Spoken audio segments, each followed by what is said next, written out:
Hey everyone, Lou here. I was browsing online as I normally do in my free time, and I saw that quite a few people were talking about Vocaloid songs they didn't know have stories to them.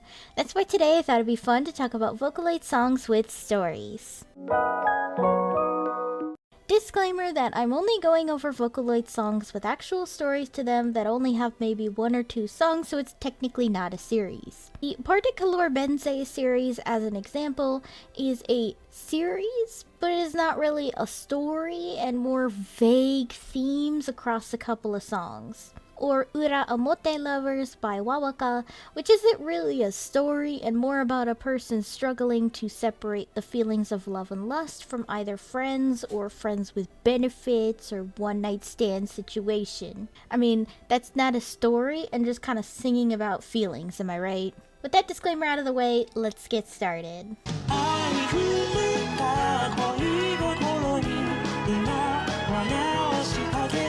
Well, this one is popular and maybe obvious, but did you know Canterella has a manga and is based off historical figures? Canterella and its manga is based on the Borgia family, an influential family in Italy, where the head of the family became an extremely controversial pope. His son Cesare was also extremely ruthless and possibly murdered his brother in cold blood, and his daughter Lucrezia was often married into abusive marriages for the sake of the family. Canterella comes from the alleged name of a poison the Pope used to kill his enemies, many believing Lucrezia administered this poison. This is a tableau story of Lucrezia and Cesare. Yikes. Now the song is based off of the heavy rumors that they were boinking, which is largely accepted as completely untrue by most historians and is just an Anne Boleyn situation where the rumor accusation still lasts to this day and the truth is muddled. The manga tells the story of Cesare's possessiveness over Lucrezia, using the poison of Canterella in the context of a song about drugging her, knocking her out to keep her locked away all to himself. The manga goes into way more detail and adds in a plot that Lucrezia is actually immune to poisons and used this to rebirth herself as Cesare's perfect lover. Yikes. Yeah, this is one of those instances where we all just ignore what the song is about because it slaps and not because of what the actual story is about. Specifically the Grace Edition or remake version of Canterella, because let's be real, that song is just 10 out of 10. It's overall interesting though, just because Vocaloid songs based off of European history is something outside of fairy tales feels kind of rare to me.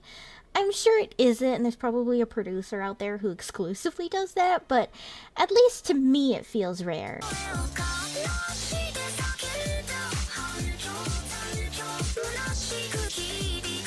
Who else remembers all the dress-up games that were traceovers of screenshots from Just Be Friends that people would use to dress up their ships? I sure do. It was good times. Anyway, the classic song by Dixie Flatline is a pretty basic story compared to others in this video, but one that's definitely relatable to a lot of people. The song is about a couple whose relationship is falling apart after their engagement, where they break up and ask to just remain friends.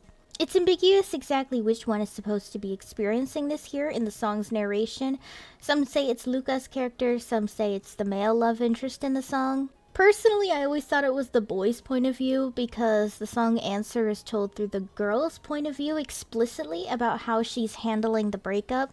Hard to say though, the music video kind of portrays it from the girl's point of view, but maybe it's to show that the breakup was sadly a mutual decision despite both of them feeling grief in the loss of their relationship. Sadly, that's kind of all there is to it. This song is kind of controversial to Dixie Flatline now, due to the artist Yunomi P being caught tracing over stock images for their artwork. I mean, I don't think it's a big deal to trace over stock images. I mean, I used to use that to help learn angles and anatomy better, but I'm also not monetizing that work, so I don't know. I do wish there was just a little more here, mostly because I want more angst. I want a whole-ass manga or light novel about the couple, only to watch them crash and burn in a fiery explosion, because I just love romantic angst, okay? While the story may be obvious, it's cool to see this song is at least a little detailed in its story due to the official music video.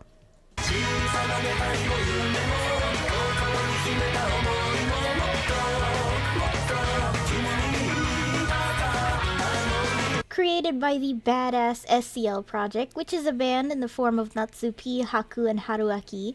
This song is based off of the extremely red flag manga Loveless. The manga and anime is a murder mystery boys love with magical elements and massive age differences, which is pretty yikes, and not the legal kind of age difference.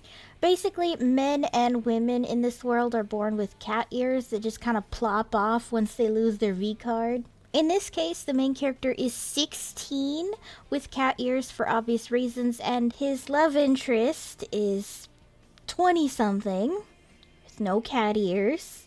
Yikes. Yeah, let's just say more than the cats are being groomed here, clearly. The song is about two men, played by Gakupo and Kaito, who are in love with an androgynous character played by Len. I say androgynous because Len's characters are women in these songs, and sometimes it's left completely ambiguous, so I legit don't know. It's Visual K stuff. If you know anything about Visual K, you know that gender ambiguity is kind of like the bread and butter. They're all in a polyamorous relationship, except the stipulation with Len's character is that they don't want to boink Gakupo and Kaito's characters because, I mean, anything you could think of. I always thought the character was maybe Ace or something. Well, Gakupo and Kaito's characters are not Ace and want to boink, so they decide to let off steam with each other because they can't boink Len's character, except, uh-oh, Len's character caught them in the act and completely flew off the handle because they don't want either of them boinking at all and feels that they only want them for smash purposes. The song is then a breakup, maybe? Len's character and Vocaloid songs at this time tend to die frequently, so I think they could have self-deleted too. Which makes sense when the song is loosely connected to the immortal memory, as it has similar themes of a polyamorous relationship with the communication skills of a walnut. I think the story is really interesting though. I love a dramatic story. I just hope Len's character is an actual consenting age, unlike Loveless, because if so, then at least the music slaps.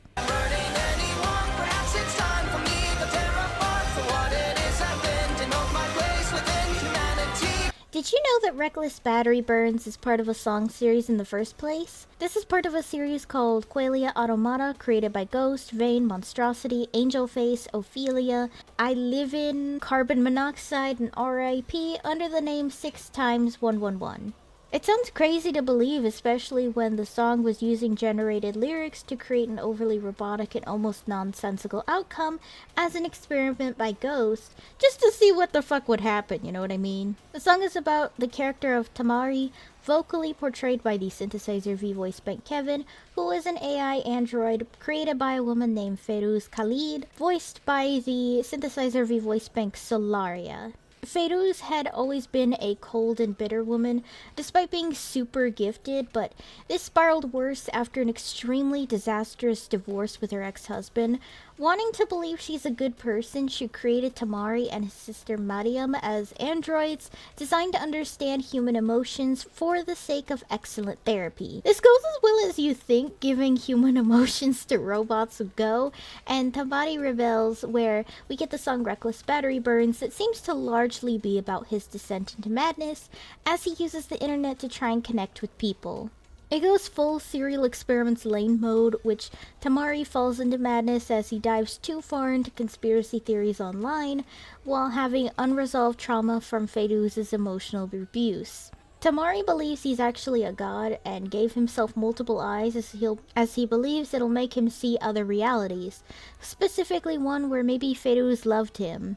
This is super interesting to me as it's a really clever exploration of the dark side of the internet, especially while being neurodivergent and coming from a bad home situation. There's also a sequel and companion song to this series too. World End Nomopathy explores Medium after Tamari left and goes off the deep end where she ends up following his footsteps by breaking away from Ferouz. The end is left super ambiguous to me on whether or not she follows Tamari to try and become a god though. I think it's implied she might have, but I think it was more like she discovered her own freedom. It's such a cool series with Ghost's incredible industrial sounds with genius lyrical styles throughout each song. I almost want more, but I kind of feel like this series ending ambiguously is a good thing just because I feel like it adds more excitement and more conversation to the series. And that would be it. I know I missed a lot from Kagaru Days, Synchronicity, and more, but those are for a video discussing Vocaloid Songs series, which if you're interested in that, let me know. Kagaru Days in particular, I feel is going to need its own video someday. I'm still working on the Avilius Chronicles, if you guys are curious to watch. But maybe once I'm finally done with the Avilius Chronicles, whenever the fuck that is, you guys let me know if you want me to do the Kagaru Days series, or, you know, the Kagaru Days project, or whatever it's called. I keep forgetting its name. It changes a lot depending on the property. What do you guys think of these Vocaloid songs and their stories? I think the coolest one is Reckless Battery Burns, personally, but you guys let me know down below what you think. Hey guys, thanks for watching!